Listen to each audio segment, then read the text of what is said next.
네, 회식 자리에서 불쾌한 일을 겪었습니다. 옆자리에 앉으신 부장님이 처음에는 은근슬쩍 저에게 붙으시더라고요. 자리도 좁고 불편해서 그러신가 보다 했는데 모르는 척 제 허벅지를 만지는 겁니다.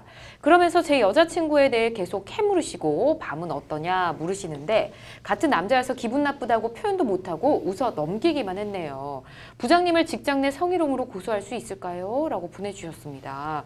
남자분들끼리 또 이런 일에 좀 당황스럽긴 하네요. 자, 먼저 변호사님, 일반 성희롱과 직장 내 성희롱 어떤 차이가 있는지 좀 짚어주시죠. 네, 그 이제 성희롱이라고 하면 일반적으로 얘기하면 예. 이제 어떤 강제추행이나 강간, 성폭력 범죄에는 이르지 않은 예.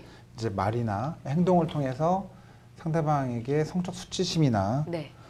굴욕감을 주는 행위를 일컫는데요. 네. 직장 내 성희롱이라고 하는 것은 이제 직장 내에서 뭐 사업주라든지 아니면 상급자가 되었다든지 아니면 다른 근로자가 되었든지 그런 사람들이 직장 내 지위를 이용하거나 아니면 업무와 관련해 가지고 다른 근로자를 원동력으로 굴욕감이라든지 수치감을 주는 행위를 말하거든요.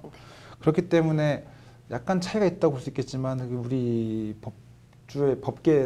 법률 규정에서 보면 이 성희롱이라는 개념 안에는 직장이라는 내용이 다 포함되어 있기 때문에 직장 내 성희롱으로 큰 차이는 없을 것 같습니다. 아, 그렇군요. 알겠습니다. 자, 그리고 지금 내용이 동성 상사의 경우인데 이렇게 동성 상사의 경우 직장 내 성희롱을 고소하기가 좀 어려울까요?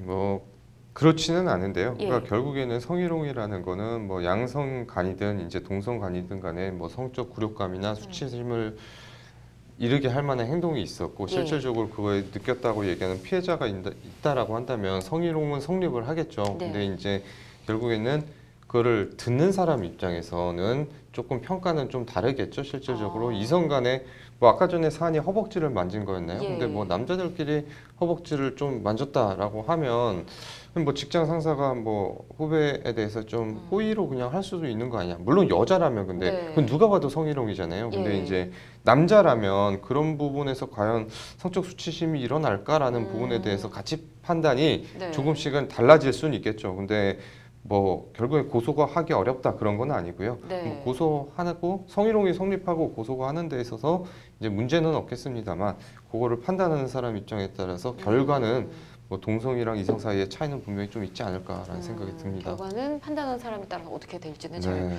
좀 지켜봐야 된다. 달라질 수 있겠죠. 달라질 수도 있다. 알겠습니다.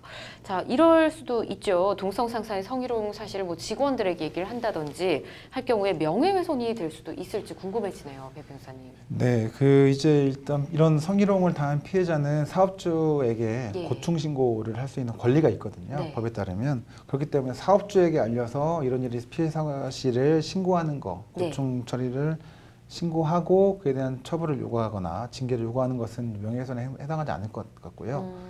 그게 아니라 이제 일반 동료들이라든지 이런 사람들한테 한 경우에는 뭐 사실적시 명예훼손이 문제될 수는 있습니다. 사실 이런 경우가 생기면 피해자라고 지명된 분들은 대부분 명예훼손으로 고소를 하긴 하거든요. 그렇죠.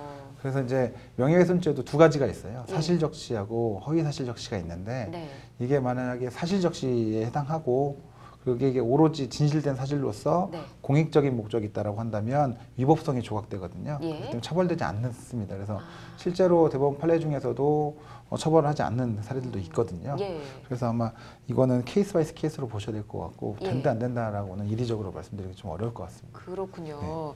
자, 회사에 성희롱 사실을 알리고 정식으로 부서 이동을 요청하면 어떨까 하는 생각도 들고요. 또 회사 측의 경우는 직원에 대한 성희롱 피해 사실을 알게 됐을 경우 어떻게 좀 조치를 취할 수 있을까요, 최 변호사님? 네, 그 성희롱을 행위를 한 사람에 대해서는 이제 뭐 징계, 근무 장소의 변경 등 그런 조치를 하여야 하고요.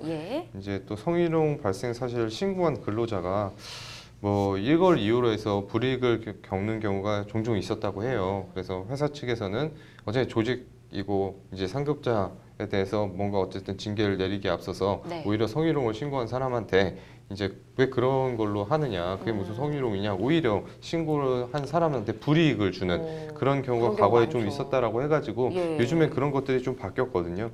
그래서 성희롱 발생 사실을 신고한 근로자에게 뭐 불이익한 조치, 그리고 부당한 인사 조치, 그리고 임금 및 상여금 차별 지급, 그리고 뭐 교육 훈련 기회 제한, 뭐 이런 불리한 처우를 하여서는 안 됩니다. 그리고 아까 말씀드렸던 것처럼 성희롱을 한 사람에 대해서는 이제 징계 또는 근무 장소의 변경 등과 같은 조치를 해야 하는 것이고요. 네, 회사 측이 충분히 그렇게 해줄 수 있다라는 말씀이시고, 자, 지금 이 상담자분은 동성 상사로부터 계속 추행을 좀 당하고 있고, 그리고 본인이 지금 굉장히 불쾌해하고 계시거든요. 어떤 조치를 취하는 게 가장 좋을까요, 배 변호사님? 일단은 이제 회사 내에서 일어난 일이기 때문에 네. 용기가 필요할 것 같아요. 예. 그러니까 문제를 불거지게 해서 이거를 뭐 이 사생의 문화를 꼬리 뽑아서 앞으로 이런 일 근절시키겠다라는 확고한 의지가 있으시면 모르겠지만 그렇지 않는다고 한다면 일단은 그 가해자한테 가서 명시적인 거부 표시를 해야 됩니다. 하시고 그리고 명시적으로 손해배상이라든지 정신적 피해 보상을 요구를 하셔야 돼요. 네. 그럼에도 불구하고 계속 반복된다라고 한다면 아까 말씀드린 것처럼 사업주에게 이제 고충 신고를 해야죠. 그래서 했는데 사업주가 고충 신고를 했는데도 불구하고 막 미적거리고 안 한다. 그러면 이제 그 근로복지공단이라든지 이런 데가 있어요. 노동청 같은 데 가셔갖고 신고할 수도 있고요. 뭐 국민권익위원회에도 신고할 수 있고 여러 가지 구제 수단이 있으니까 이거는 뭐 잘 판단을 하셔서 해결을 하시면 될 것 같습니다. 알겠습니다. 뭐 동성간이라서 좀 고민을 하시는 것 같은데 방법은 다 있는 듯 합니다. 우선은 잘 해결해 보시길 바라겠습니다.